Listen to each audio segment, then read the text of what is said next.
Our next guest this evening is one of the curators of the Royal Air Force Museum, a free admission museum here in London, situated on the former RAF Hendon Aerodrome. That's right.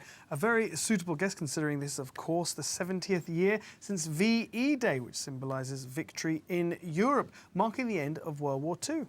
The role of the RAF was essential during such time, and whilst archive footage historically, understandably, almost always shows that the then majority white British indigenous population, some members of the BME community also served in World War II.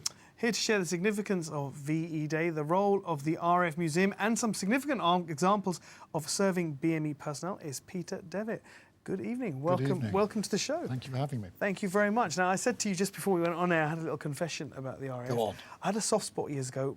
I tried to get a commission as an officer in the RAF when I was 17 years old, and I was actually offered a commission in the RAF regiment as an officer, but I wanted to fly, as do all young 16 and 17-year-old boys. And I could fly. I used to fly a little bit, but I didn't get a commission as a pilot. Well, at least you tried. I tried. That's I excellent. tried. That's Yeah. good So to I've hear. always had a soft spot for the RAF.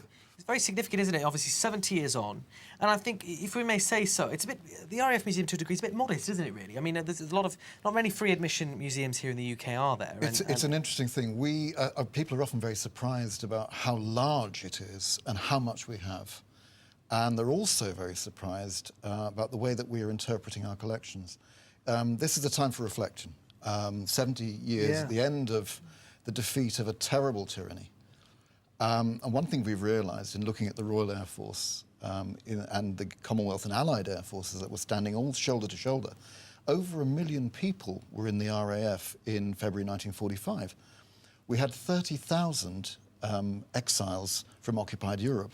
We were just seeing a report there about Eastern Europe and the problems there.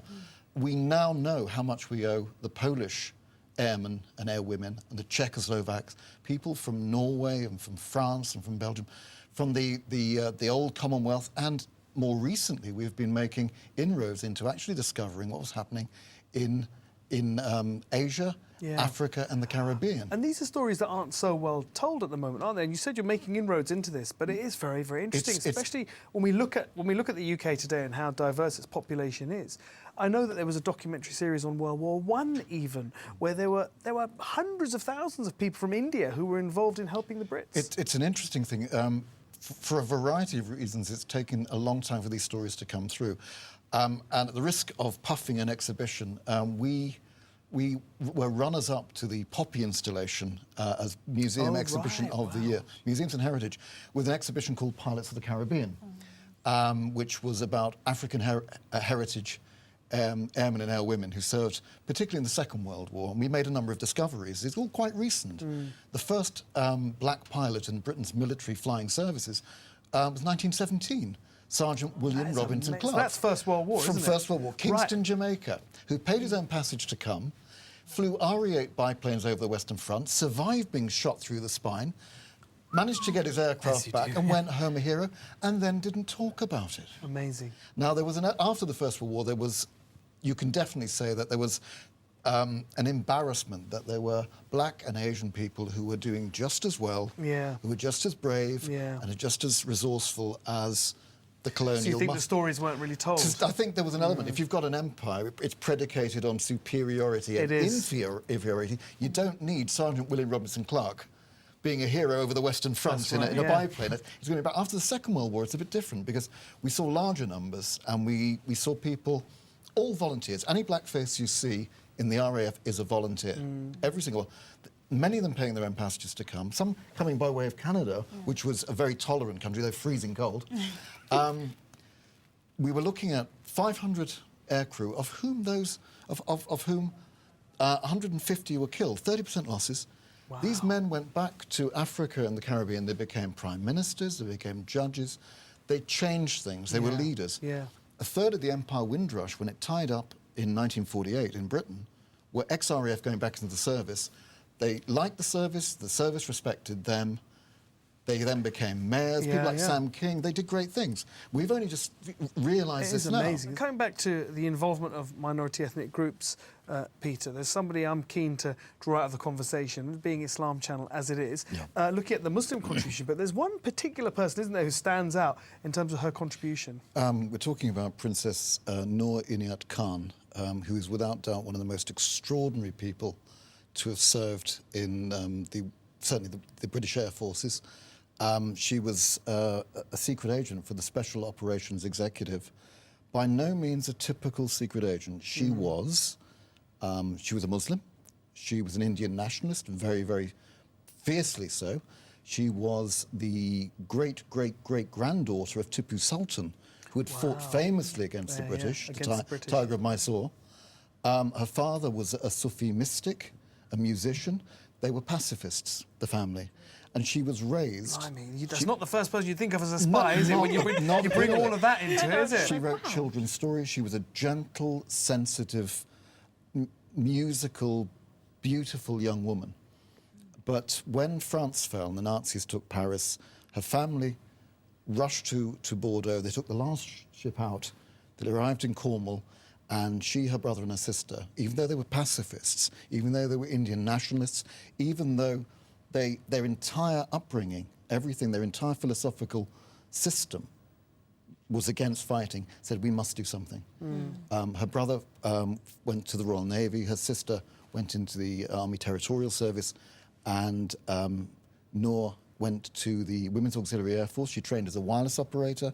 While she was there, her ability as a wireless operator was noticed, and that and her fluent French.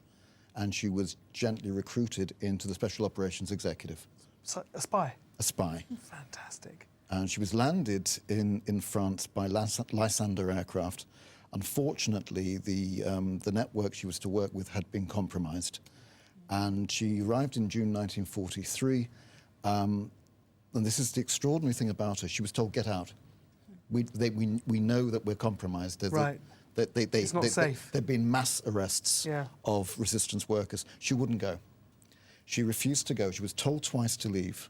And she said, I am the only wireless operator here. Wow. I'm staying. And even though she was expected to last 6 weeks, she did a lot better than that. But eventually she was betrayed. She was taken by the Gestapo, and though very gentle, she resisted arrest, so much so she was described as a very dangerous prisoner.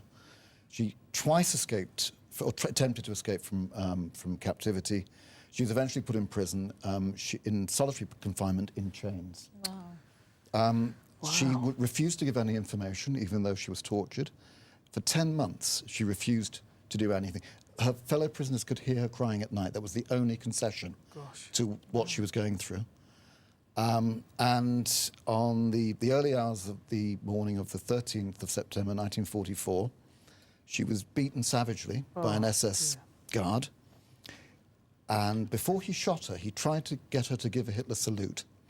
She refused, even though she was in a terrible state. Her last recorded word was liberty, freedom. Really? Wow. What an amazing woman. Wow. An amazing woman. And she gave her life that others would might leave. It's absolutely terrific as well that both to have you here to share this with us, I think, because I think so many of us don't know about this.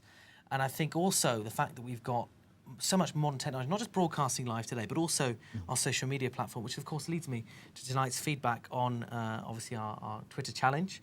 Got quite a few tweets in today, so thank you very much. Some usual suspects nonetheless.